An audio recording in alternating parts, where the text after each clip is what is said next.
Hello, hello, hello, ladies and gentlemen. This is Dr. Mary Payton with All About STEM Radio. I come to you live here every Monday from 7 to 8 p.m. Central Time. And yes, I'm in Texas for a few weeks, but you know I got to go back to work in Hawaii to teach those wonderful kids. I know we're getting started late today, so the show is going to be a little short. We had some technical difficulties, but I am not canceling this show because I have some great people on the show today. So I'm extremely excited about having them. So, but without any further ado, I want to introduce Lisa and Mark. We always play with building blocks, and you know me, I got a garage full of robots and building blocks, and if my nieces or my kids come to my house, it's always something that they can do. So what I'm wanting them to do is introduce themselves and tell us a little bit about them. Okay. Well, thank you. And thank you, Dr. Payton, for having us on your show this evening. It's an honor. And I'm Lisa Berginger, and here's my husband, Mark Berginger, and we're the co-owners of an invention called Qubits Toy. Okay. And we've made this invention several years ago, and we've been selling it ever since. And hey, I am in love with, I'm trying to find what camera I'm supposed to be at so people can see it.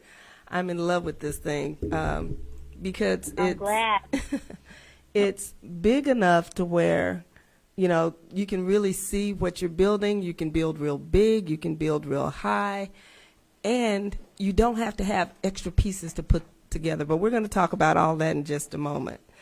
But can you tell us a little bit about how Qubits Toys got started?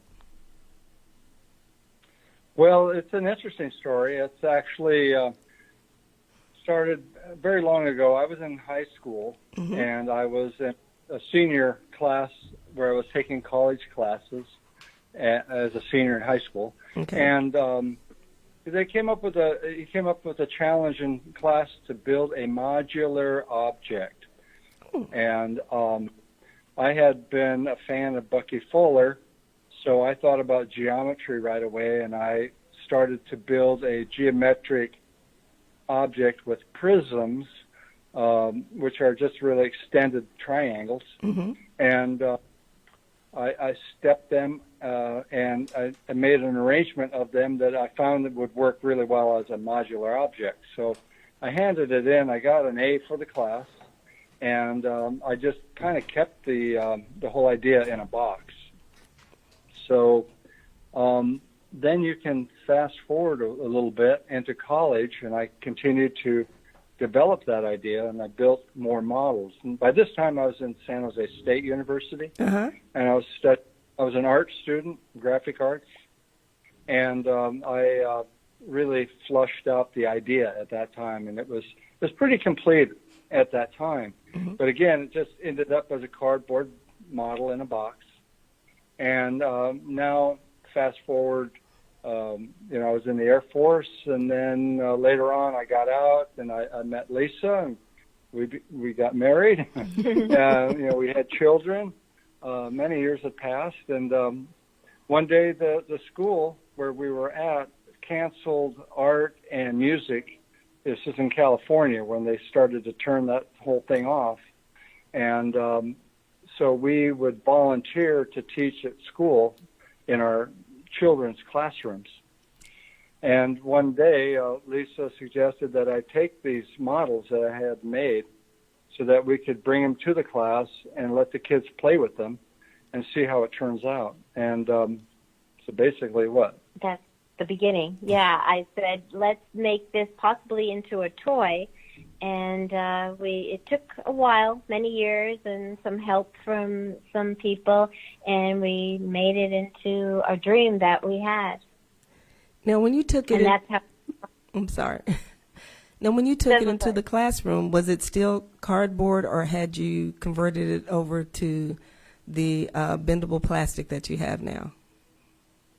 Yeah, it was just cardboard. Okay. It was. I've got pictures of it, but yeah. Yeah. I Like mean, module tubes, right? Yeah. Yeah. Like it was actually 201 mat board, mhm. and it was cut precisely, and it was inked up, and it was all these things. It's a very precise model. What I used when I was in college at San Jose State, it was in the 80s, and I would take pictures and make drawings of this and share it with Buckminster Fuller. Yeah. So he became like a pen pal for me. And so that was really fun, too. I've got a whole series of letters that we wrote to each other. And it turned out that the Green University at Stanford collect letters because they keep a full collection of everything he ever wrote. And so that's where my letters are now. Oh. And, yeah, you could actually go there and look it up. Yeah. So once you decided to go from this being a cardboard model to what you sent me in the mail, which, like I say, I'm in total love with, you know, how did you get to that development point of doing this? Well, creating these? at the time, you know, I am an architect. I studied architecture, got my degree at the University of Arizona, and at that time when Lisa and I decided to make it into a toy, I had the ability to build three-dimensional computer models, and then we printed it. It was a 3D print.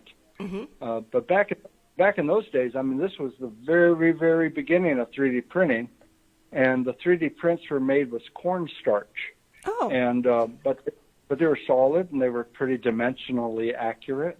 And so I would make these models and then start to make prototypes from them. I actually made a silicon mold from the print, and then we made pieces. But yeah, it was quite a process back then, and you know, we got a lot of help financially from an inventor in Poway, California. His name is Woody Norris. And Woody Norris is the fellow who invented the Jabra microphones that they use in the astronauts in the helmet.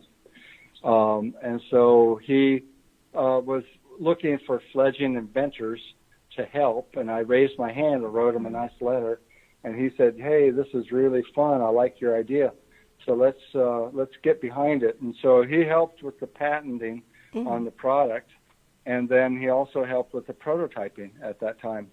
And eventually what we did on our first run is we had a company in San Diego was making the mold in order to do injection plastic. And the first qubits were actually made of rubber. Oh, okay. And they were sold through Discovery Toys. Right. And so that was our first run of what we did. After that, though, in 2013, Lisa and I decided we really wanted to bring everything home. We wanted to bring it here to the United States. It's very hard to work with small projects over in China. And so we redesigned it with a flexible plastic, and we used a secret formula, really, for the plastic. Yeah. It's very much like Tupperware. And there's a plant in Alabama who produces the raw material from the petroleum. And then once we have that raw material, we add color, and then we injection plastic mold our toy. Now, we do it right here in North Carolina. Right. We have relocated to North Carolina, and we're blessed to be able to make it in our town. And we could actually go and see how it's being made, and then we just pick it up and repackage it ourselves and do whatever we have to do. That is so cool. Now, when I look at these, you know, I love the material that they're made out of because they're so flexible, and you can you don't have to go up with a straight build. You can make, you know, round objects. You can make square. I mean, you can do a lot because of what this is made out of. Right. What types of bills have y'all done, in the past or with organizations that you would like to talk about? Well, at one time we used to volunteer a lot, and actually we still do. Before, unfortunately, with the COVID, but Yeah. we always have gone locally to classrooms and libraries, and we volunteer, and we go in there, and we always show like a PowerPoint about construction toys, how they evolved from, say, the 1800s until present, and then we bring our toy, and we let all the children play. Sometimes we'll do something more organized, otherwise it's open-ended, and then we'll talk about what they have made, and that's one of the places that we've gone to a lot of places, but one that stands out in my mind is we did something for like a Dr. Seuss Night, and it was at a school in Florida at the time, and we built a tower with the STEM class and the teacher, and it 17 feet tall. So it actually made a world record, and it wasn't really us building, it was all the students. Yeah, I they saw that were the ones who online. built it, and we were just there kind of like supervising, and it was amazing. But yeah, we love to just give our time to any place. We've gone to museums, we've gone to camps, we've gone to special schools, like for autistic children, because these are large pieces, so it's like everyone enjoys playing with them, and there's no right or wrong, there's no frustration with this toy, there's no like reading directions and not, feeling good about yourself. So it makes everyone actually love it and feel good and not feel in despair when they play with it. And, that's one of the things I like about it is the fact that it is, it is of a larger size, and you don't have to have 50 pieces to go a foot. You understand what I'm saying? You can Right. really, and the connections, I mean, they stay together. You can connect, put the pieces together and they stick. And the little, I call them side pieces, the little rectangular pieces that give it stability. I mean, you can really do some great STEM challenges with this. So if there are any STEM, science, math teachers, whatever out there, these are great building pieces because I don't consider it a toy. I mean, I'm looking at this and thinking of various models and infrastructure type challenges that teachers can do with this. But I'm a little bit ahead of myself. Right, exactly. We have a booklet that we have, like these free booklets that we have on our website, and it's actually based on some curriculum, and it teaches like different steps and different things to how you could use the qubits, how you could maybe in science use it as snowflakes. We've made the COVID virus with it. We're working on an antenna right now. As far as math, we've made all these polyhedrons, and it's also for different age groups, and it's very interesting because when once in a while we'll do a show, like if we have a local show in our town, and I have even elderly people come over to me and they buy it because maybe their husband had a stroke, and so these are really good for them because they're very like for dexterity and manipulative, and so that we get a lot of nice feedback. So it's not just for children, which is kind of nice. It's for all ages, and that's great. Now I kind of want to go back to where you were at the school, the Dr. Seuss Night at Wadesworth Elementary School, and you said the students worked on the project with y'all. Because I'm sitting there and I'm looking, and you look like you have a crane up there trying to get to the top. When I was looking at the picture. Yeah, that is the teacher, and he was allowed to get on the crane, and he was the only one who could get up, and he did the finishing touches, and they even had an engineer from town, right? Yeah. Mm-hmm. He came, and he had to kind of measure, and he was the official. He did the official measuring and see how tall it actually was, and so he measured it and everything, and then everyone there who was there for Dr. Seuss Night was able to watch this project being made. Yeah. Mm-hmm.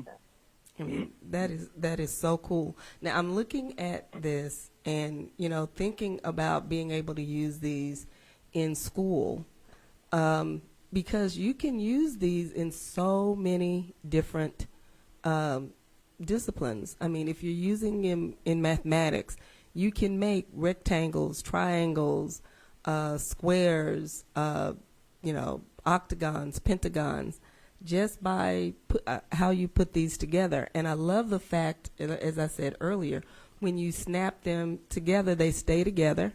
You don't have to have, 50 of them to go a foot. And also, the colors are wonderful.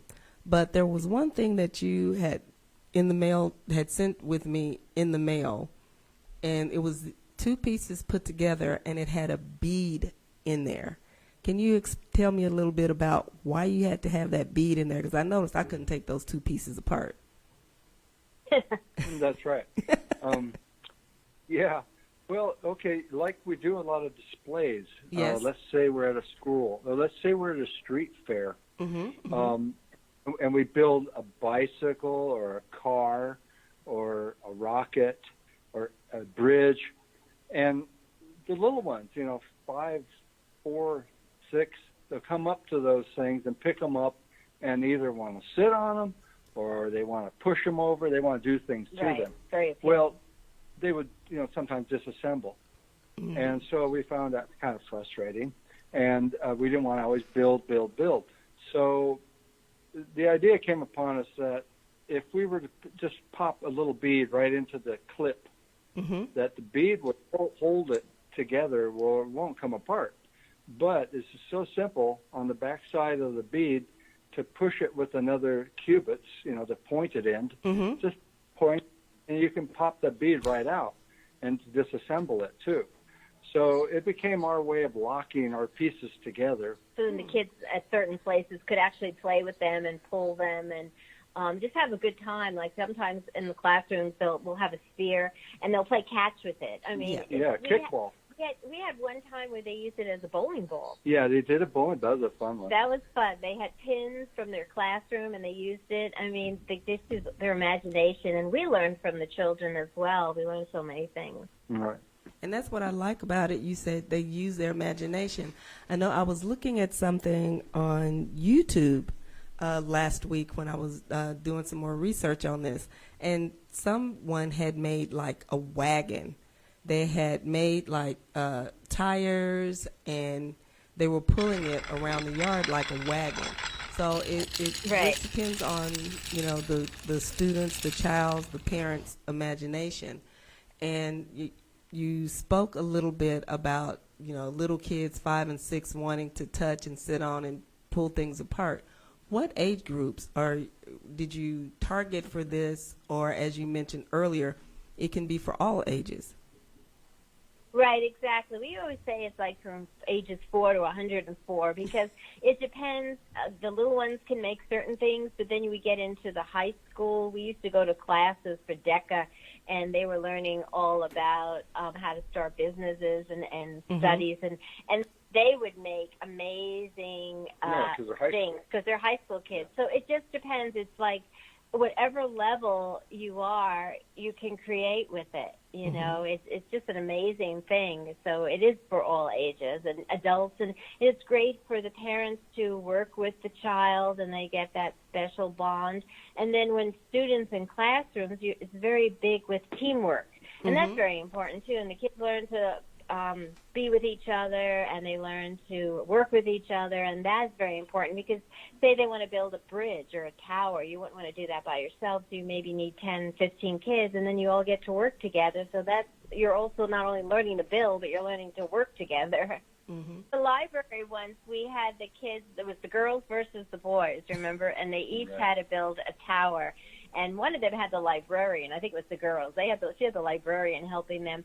But I'm trying to remember I think was it the girls that won? The girls won. Yeah, and the boys were trying so hard, and we must have had, I don't know, like 70 kids in there. And so we divided it up, and it was fun just to watch the competition and how they compete. And you could do that with anything, Right. you know. And I've yet to see anyone do a suspension bridge to use that idea with string or something, and that's a possibility also. Yeah, that would And be sometimes really cool. we take a bridge and we put the tracks on there, and we Sure. put the Hot Wheels on it. So a lot of Right. this toy can integrate. We've even integrated it with Legos, Yeah. and blocks. So you can kind of integrate this toy with many other your toys, your action figures, or a lot of things to Yeah, make Hot it Wheels robotic. is a good one. That's my favorite. Yeah. Which was And, that? Picture of yeah, that. 2 Hot Wheel tracks will fit on top of the bridge piece Uh-huh. that goes in between that square piece. Yeah. 2 tracks will lay down perfectly onto that, and then you could have races or build a ramp and have a race with someone else. That's cool. We have hopefully coming up. We're going to go into space with qubits. Yes. Yeah, I saw that Um, online. Y'all were talking about yeah. that. Can you expand on that a little bit? Well, JP Aerospace out in California, they launch balloons up into space, up into the stratosphere, and on board they will have what they call pong sats. Okay. It's ping pong ball size satellites. Mm-hmm. So students all over the world can create these pong sats and send them in to JP Aerospace, and they will put them on board and put them up into space so they can conduct experiments. And so, that's a very fun thing, and it's great for students. And we were invited by them to go on board with our toy, and get a little publicity out of it. That's cool. Well, let me tell my guests who I have here today. Ladies and gentlemen, if you're just joining us on here on All About STEM Radio, I have Lisa and Mark from Qubits Toys, and this toy is amazing. So, tell your friends, listen for a little while so you can get the scoop on these things. So, now you said you were looking at these going into space with the Pong and all of that. I've got my list of questions here. I've gotten kind of all off a little bit. That's fine. We go on a tangent. Yeah. We're not helping. That's okay. That's why we do that. This is live radio, and whatever. You just love yourself. Now, we were talking about buildings and things like this. Tell me, how can teachers use this other than the ways that I've kind of spoken about? And you've said it's from ages 4 to 104, but how have you seen, or how do you see teachers using these in the classroom? Well, we have this PDF booklet. I think it's like 60 pages on our website that they can download to get all different ideas. And it's free. And it's free. And it just depends, I guess, like if you're maybe a teacher in science, maybe is talking about snowflakes. You could do a whole thing on snowflakes and then make snowflakes with the qubits. Or like we said, we were working with viruses. You can create a virus with qubits with a certain shape, and the air ball, and then you can learn about that. So I guess whatever the teacher wants to learn, you can just incorporate. A lot of times, like I'll talk to librarians, and we have done that too at the libraries, where they'll pick a book and we'll relate the qubits to a book. Say they want to do a book about engineering, and then the kids will create something to do with engineering or construction or something like that. So a lot of times teachers can relate it with books, or it just depends what subject that they're working with. This would be great with the 3 little for pigs. us to come up with curriculum for everyone and everything that it can do. So we try to stay open-ended, but we try to show lots of examples. We're always coming up with new things. We have the 60-page example PDF on our website, and then we also have other PDF that's strictly polyhedrons. For a period of time this last year, I took it upon myself to build spherical type shapes and then try to define the polyhedrons that exist within those shapes. Yes. Well, it turns out that we almost like discovered new polyhedrons. We shared these with professors at various universities who really know their thing on this subject, and they had to agree with us. They really do think that we did come up with new polyhedrons that were undiscovered. Of what value are they? We don't know, but you know, I can't say it can't be bad. It's got to be good. And yeah. Yeah, so And now, I like that. like now we're doing, like for a lot of the camps, we're having them create birdhouses, bird feeders. Yeah, and then simple projects. And then we do also things like tomato plants. I don't know if you saw the photo, but we were last year and this year we were growing tomato plants, and then we put the qubits around it, almost like to hold it, and the tomato plant follows the qubit. So it grows within the qubit. Like 12 feet in the air. It's just amazing, the different things. It's not like, say, just a toy that you just play with, but it's just amazing the different things that you can come up with, or that we have come up with. Yeah, and you can bend them, like you said. I love that aspect. You could clip them and cut them. There's no rules. You know, it's almost like a material that you can use for building practically anything. You know, I wouldn't even have thought to, and you do have it to where you can cut it and do it in different ways. I didn't even think about that till you just mentioned that, Mark. That's pretty cool. So it's not a static thing that has to stay exactly as you have it. You can make changes and adjustments to that. That is so cool. Exactly. Sure. That's like a maker-space toy. Yeah, you made a drone one year with Right, I made a drone, a nice with the drone. qubits. Yeah. Yeah. Cool. Now, I mean, we've talked about teachers. I want to talk about parents just a little bit. Now, with parents, you know, we buy all our kids these things, and I've had friends who bought different toys for their kids for Christmas, and they've never really open the package or the box, because the attitude is, well, I bought them a robot, but I'm not sure if they can operate it or build it, so we'll do it later. What do you think about, this given as a gift for birthdays, Christmas? You did a good thing to kids and their parents, being able to manipulate this with their kids. Yeah, I don't see any problem with that at all. We've seen so many people who could just pick it up with never seeing anything and just start to figure out how to snap it together and build things. So that's what's fun when we go to the schools. You get so much feedback, and you're working one-on-one, and you go around the room, and so we do that. How about the mall, though? Not at the school. Yeah. But we were at the mall. We had a kiosk at the mall. Right. And there you meet everybody. Yeah. And really, no one ever had that much of a problem with it.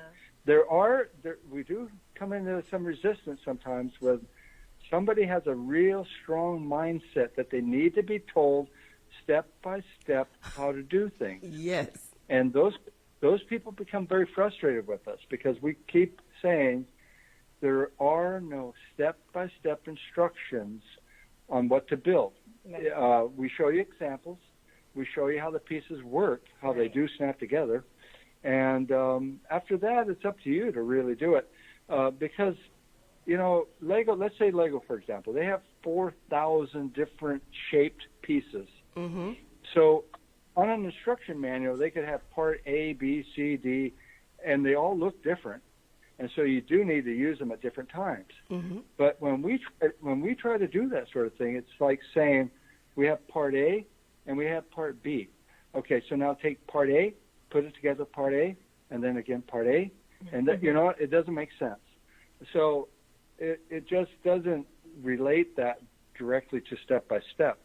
It's more of understanding how the toy can go together to make shapes or patterns, and then start building your pattern, and then you can extrude the pattern with the bridge pieces to give it lateral support, and after that, you're done. You've been building something already. You know.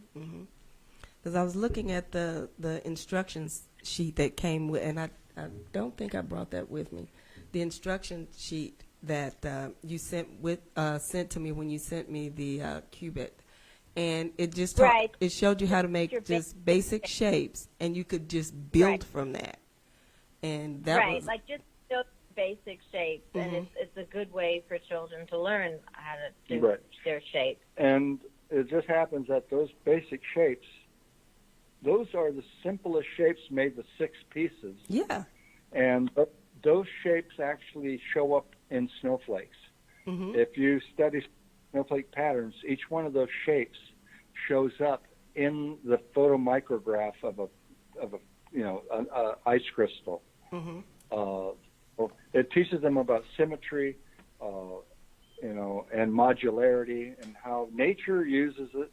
So why don't we use it too? We should use it too. Right. And a good thing about also too, if you build something, then you don't mind taking it apart, where some other construction toys you build and you don't want to take it apart because you've spent so many hours. Ship in a bottle. So. Almost like a puzzle, and you don't want to destroy it or anything. It just sits on the shelf, and it looks beautiful. But at least with this Qubits, you can keep redoing and taking it apart and just making all different type of things and never really get frustrated. And mixing it with other things. I mean, just... Right. With your other toys that you might have at home. Yeah, we say good toys play together. Right, exactly. Well, that's why I was also asking about the parent purchase, because now we're going to have a ton of parents that are going to go to homeschool. Well, we have a ton of parents that are homeschool, and I mean this, those kids still have challenges that they have to do. They still have homeschool groups that they participate with. And what I like about this toy, and you keep calling it a toy, and I think it's more than a toy, but that's just me. What I think about this is this can be a great, STEM project, math project, science project, great asset to them, because a lot of people have the assumption that kids that are homeschooled are at home all the time, but they do have groups that they communicate with, that they participate with, that they go and do things with.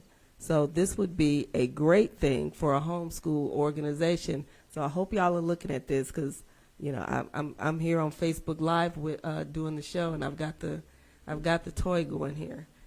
But right, I homeschool my girls, so and I did that for many years. In San Diego? In California, and I worked with a charter school that would just actually do the help me with the math and the science, but everything else I had a curriculum, and I would have a teacher come once a month, and she would check on me and check on my girls to make and give them grades and everything that we were doing, everything.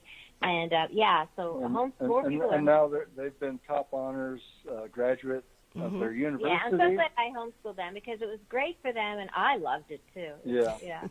And they're doing terrific. Yeah. Very creative girls. Yeah. How about Orlando? We did the homeschool convention. Yeah. Several years. Right. There's a big convention at the Gaylord Palms Resort, and we did that for many years. Right. Yeah, we did the homeschool convention. Yeah. Now, when you look at these kits, can you tell me what your kit makeup is? How many pieces? Where do people get them? Well, let me back up a little bit. What are the kits like, and where would people find them if they wanted to purchase them? Okay, well, we have a couple of different sets of kits. We have, we call it is it a travel size? It started out as a travel size. It started as a travel size because we used to say they could take it in the car and build, or they could take it on an airplane on that table, or we have it where they float, so you can take it actually to a pool, to the beach, so that's our small kit. 42 pieces. Right, and that has 42 pieces. Right. And then our next one is 84 pieces. Double the amount. Right, and then we have a colossal kit that a lot of the teachers like for the classroom because it has 500 pieces, and then they could divide that all up among the students. Now, I know I'm in touch with teachers all the time on Facebook and on LinkedIn, and a lot of things are concerning because of going back to school with COVID. So I was suggesting, too, if they say they get a big kit, they each could divide it up and have them into tubs, so then each child would have their own, little group. I mean, they could just divide them they can give as many pieces as they want to each child. That's up to the teacher. But they would each have their own. But they would have their own, so then they don't have to be afraid of sharing. I mean, whatever is going, coming up. And a nice thing about ours is that they are dishwasher safe, so you could take them home and put them on the upper level, and you can wash them, and they get disinfected that way. That's good to know. I did not know that these were dishwasher safe. See, y'all have thought about everything with these qubits. These are so cool. I mean, you've thought about everything. Travel size. It's just like Tupperware. Yeah. Well, we're learning.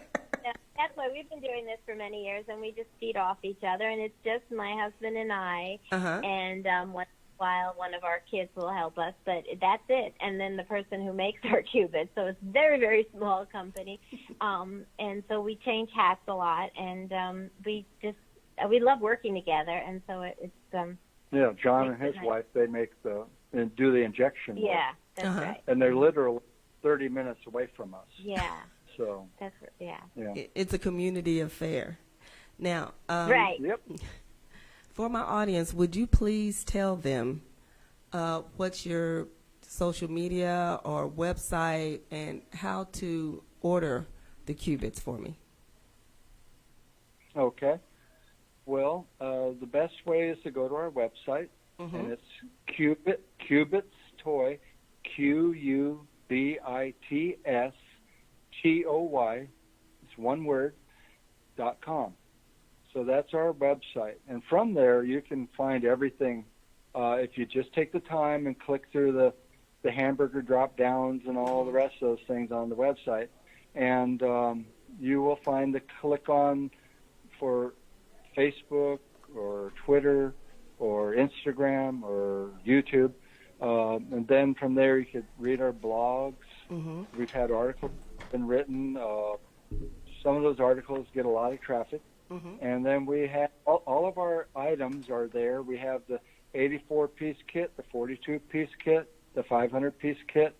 You click on it. It's Shopify. It's super safe. It's dependable. And then we also have our booklets are on there, the PDF booklets. Those simply, you just click on them and tell us who you are, and then you can download it for free. Okay. And once you have it on your computer, you can duplicate it, give it to your students, give it to your friends, whatever you want to do with that. Just distribute it all you like. And then, of course, the beads are available on there. And the beads are very inexpensive, y'all. Yeah, right. Yeah, we have a new item. It's an antenna. That's what I was getting ready to ask you about. Yeah. Now, this is an unusual one. I liked electronics. My dad was an electrician, and I'm fascinated by it. And what I was looking at when I did the polyhedrons is I said, well, these are what they call endless loops. So what if you were to make an endless loop with wire and then attach it to a radio and find out, see if it works as an antenna? Well, sure enough, it did work, and it worked rather well. And so I went through dozens and dozens of different designs and everything else. When we were home, well, we're still home, but it was a COVID project. It was for months and months. Yeah. And so what it came down to is one special shape, and it can bring in stations better than any other shape I've ever seen. And I'm able to make it very small, and it's called Flower Power. It's a digital TV antenna. It's $20, We're producing them right now, and we're taking pre-orders. Mm-hmm. And once you get this, all you have to do, everyone has a nice digital television nowadays, but Yes. many people don't use the little hookup in the back of it. Once they hook up their cable television, they kind of forget about it. But there's a lot of programming over the airwaves that we're receiving, PBS and NPR. Yeah, very local. We have our North Carolina station. North Carolina little station. stations You'll have that we any. would have never seen What state are before. you in, by the way? They're in Texas. Oh, she's Oh, in you're Texas. I'm in Texas, Texas, okay. but I I work in Hawaii. So I'm thinking about Sure. I need to order this because I don't have cable. I use just whatever comes over the air, and using a regular antenna for me, I don't get all the channels real clear all the time.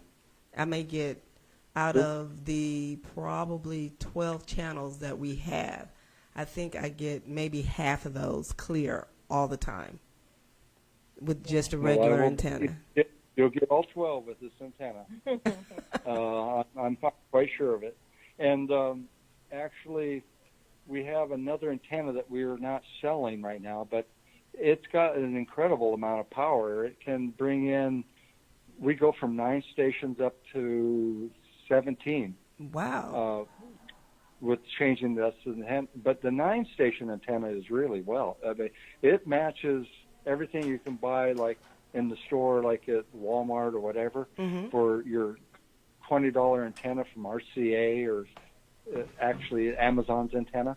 And if you do a shootout with them, antenna to antenna, our antenna does better. Yeah, And that's a little flower power. It's a very simple thing. You just hook it up on the back of your TV and go. You could put it on a coaxial cable and put it outside, but that's up to you. Yeah.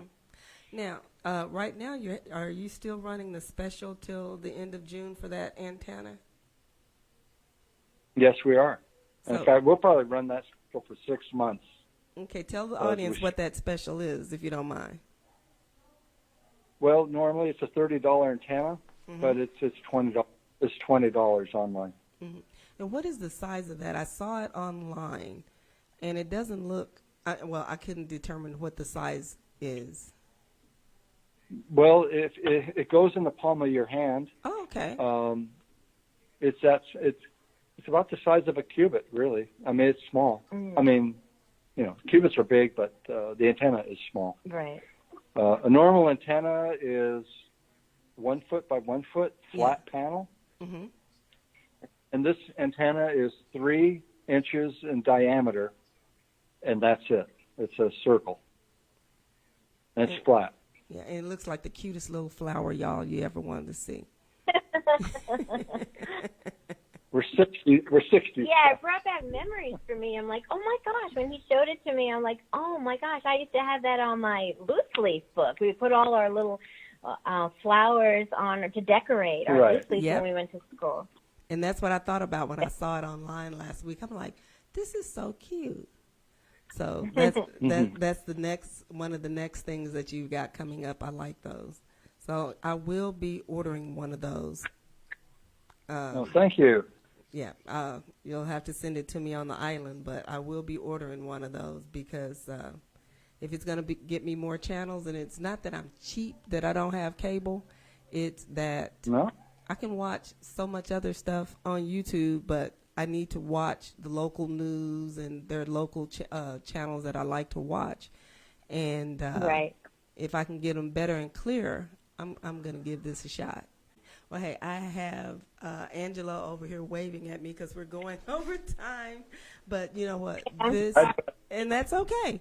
This has been a great, great, great time speaking with you. And I want to thank y'all. We had so much fun with you. Thank you so much for having us. For coming on, Lisa and Mark, and telling us about your Qubits toys. And y'all, you've got to order these things. I mean, I just enjoy just building with them, but if you come in my garage, you're going to find far too many robots and building blocks, and now I have qubits, and I am ordering that antenna.